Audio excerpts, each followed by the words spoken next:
వార్షికోత్సవం సందర్భంగా Meenakshi test tube baby centre Guntur నందు ఐవీఎఫ్ ట్రీట్మెంట్ పై 40-50% రాయితీ. నమస్కారం అండి, నేను మీ నండి రవికుమార్ని. సుమన్ టీవీ విషయకు పునఃస్వాగతం. ఆర్బీఐ 5 బ్యాంకులను మూసేసిందా అండ్ మీ డబ్బు సేఫ్ అంటారా? ఇది అడుగుతున్నారు అందరూ.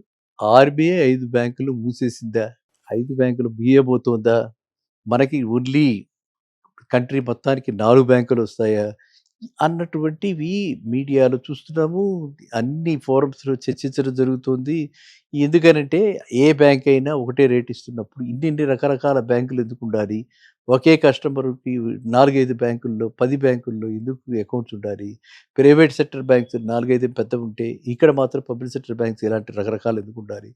ఇంత అన్వీల్లీగా ఎందుకు తయారవ్వాలి? రకరకాలైనటువంటి ఆలోచనలు జరుగుతున్నాయి, చర్చలు జరుగుతున్నాయి. ఒకవేళ అలాంటిది అయినా ప్రతి వాళ్ళు కూడా గుర్తుంచుకోవాల్సింది ఏంటంటే, దేర్ ఈస్ ఎ స్కీమ్ డిపాజిటర్స్కి ప్రొటెక్షన్కి, వాళ్ళ యొక్క డిపాజిట్స్ ప్రొటెక్షన్కి అడ్వాన్సెస్ అంటే మీరు కట్టాల్సింది కాబట్టి అసలు మీరు చింతక్కర్లా.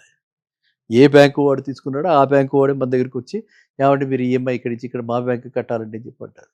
ఇక depositors, account holders, savings bank account holders, deposits, fixed deposit పెట్టుకున్న వాళ్ళు మాత్రమే దీని గురించి ఎక్కువ ఆలోచించాలి.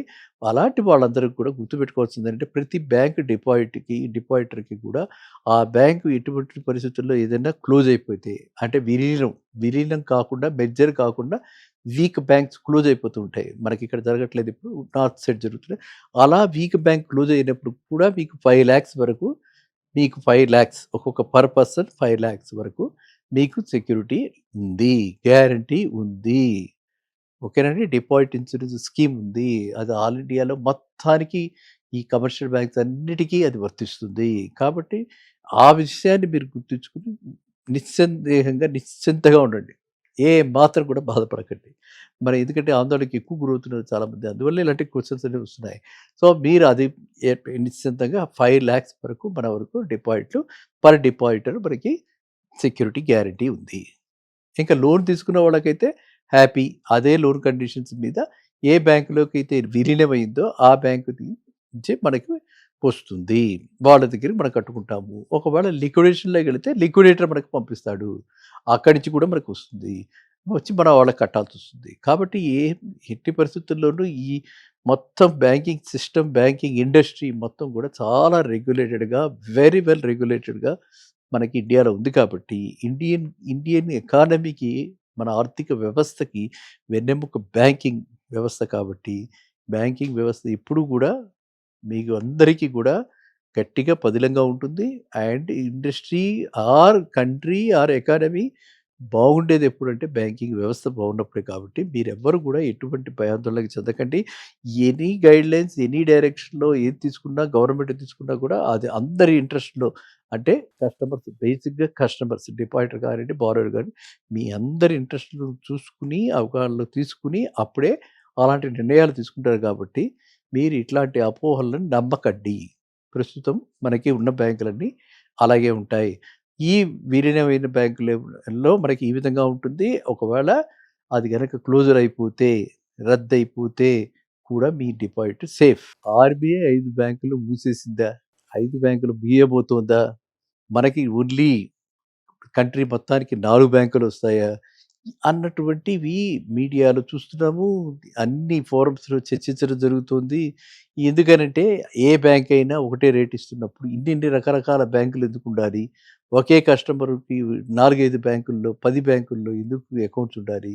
ప్రైవేట్ సెక్టర్ బ్యాంక్స్ 4-5 పెద్ద ఉంటే ఇక్కడ మాత్రం పబ్లిక్ సెక్టర్ బ్యాంక్స్ ఇలాంటి రకరకాలు ఎందుకు ఉండాలి? ఇంత అన్వీల్లీగా ఎందుకు తయారవ్వాలి? రకరకాలైనటువంటి ఆలోచనలు జరుగుతున్నాయి, చర్చలు జరుగుతున్నాయి. ఒకవేళ అలాంటిది అయినా ప్రతి వాళ్ళు కూడా గుర్తుంచుకోవాల్సింది ఏంటంటే, దేర్ ఈస్ ఎ స్కీమ్ డిపాజిటర్స్కి ప్రొటెక్షన్కి, వాళ్ళ యొక్క డిపాజిట్స్ ప్రొటెక్షన్కి అడ్వాన్సెస్ అంటే మీరు కట్టాల్సింది కాబట్టి అసలు మీరు చింతక్కర్లా. ఏ బ్యాంకు వాడు తీసుకున్నాడో ఆ బ్యాంకు వాడే మన దగ్గరికి వచ్చి ఏమంటే మీరు ఈఎంఐ ఇక్కడి నుంచి ఇక్కడ మా బ్యాంకు కట్టాలండి అని చెప్పంటారు. ఇక depositors, account holders, savings bank account holders, deposits, fixed deposit పెట్టుకున్న వాళ్ళు మాత్రమే దీని గురించి ఎక్కువ ఆలోచించాలి. అలాంటి వాళ్ళందరికీ కూడా గుర్తుపెట్టుకోవాల్సింది ఏంటంటే, ప్రతి బ్యాంక్ డిపాజిటర్కి కూడా ఆ బ్యాంకు ఎటువంటి పరిస్థితుల్లో ఏదైనా క్లోజ్ అయిపోతే, అంటే విలీనం కాకుండా, మెర్జర్ కాకుండా వీక్ బ్యాంక్స్ క్లోజ్ అయిపోతూ ఉంటాయి. మనకి ఇక్కడ జరగట్లేదు, ఇప్పుడు నార్త్ సైడ్ జరుగుతున్నాయి. అలా వీక్ బ్యాంక్ క్లోజ్ అయినప్పుడు కూడా మీకు 5,00,000 వరకు, మీకు 5,00,000 ఒక్కొక్క పర్ పర్సన్ 5,00,000 వరకు మీకు సెక్యూరిటీ ఉంది, గ్యారంటీ ఉంది.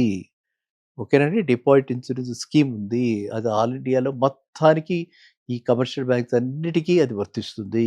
కాబట్టి ఆ విషయాన్ని మీరు గుర్తుంచుకుని నిస్సందేహంగా నిశ్చింతగా ఉండండి. ఏ మాత్రం కూడా బాధపడకండి.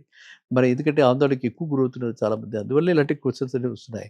సో మీరు అది నిశ్చింతంగా 5,00,000 వరకు మన వరకు డిపాజిట్లు పర్ డిపాజిటర్ మనకి సెక్యూరిటీ గ్యారంటీ ఉంది. ఇంకా లోన్ తీసుకున్న వాళ్ళకైతే హ్యాపీ. అదే లోన్ కండిషన్స్ మీద ఏ బ్యాంకులోకి అయితే విలీనమైందో ఆ బ్యాంకు నుంచి మనకి వస్తుంది. వాళ్ళ దగ్గర మనం కట్టుకుంటాము. ఒకవేళ లిక్విడేషన్‌లోకి వెళితే లిక్విడేటర్ మనకు పంపిస్తాడు. అక్కడి నుంచి కూడా మనకు వస్తుంది.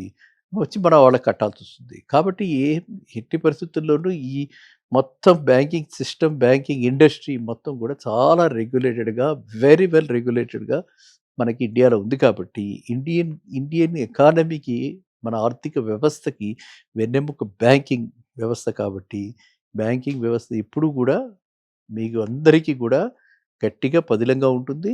And industry or country or economy బాగుండేది ఎప్పుడంటే బ్యాంకింగ్ వ్యవస్థ బాగున్నప్పుడే. కాబట్టి మీరెవ్వరు కూడా ఎటువంటి భయాందోళనకి చెందకండి. ఎనీ గైడ్‌లైన్స్, ఎనీ డైరెక్షన్‌లో ఏది తీసుకున్నా, గవర్నమెంట్ తీసుకున్నా కూడా అది అందరి ఇంట్రెస్ట్‌లో, అంటే కస్టమర్స్, బేసిక్‌గా కస్టమర్స్, డిపాజిటర్ కానివ్వండి, బారోవర్ కానీ మీ అందరి ఇంట్రెస్ట్‌లు చూసుకుని, అవగాహనలో తీసుకుని అప్పుడే అలాంటి నిర్ణయాలు తీసుకుంటారు. కాబట్టి మీరు ఇట్లాంటి అపోహలను నమ్మకండి. ప్రస్తుతం మనకి ఉన్న బ్యాంకులన్నీ అలాగే ఉంటాయి. ఈ విలీనమైన బ్యాంకులలో మనకి ఈ విధంగా ఉంటుంది. ఒకవేళ అది గనక క్లోజర్ అయిపోతే, రద్దయిపోతే కూడా మీ డిపాజిట్ సేఫ్. ఓకేనా? మళ్ళీ కలుద్దాం నెక్స్ట్ వీడియో.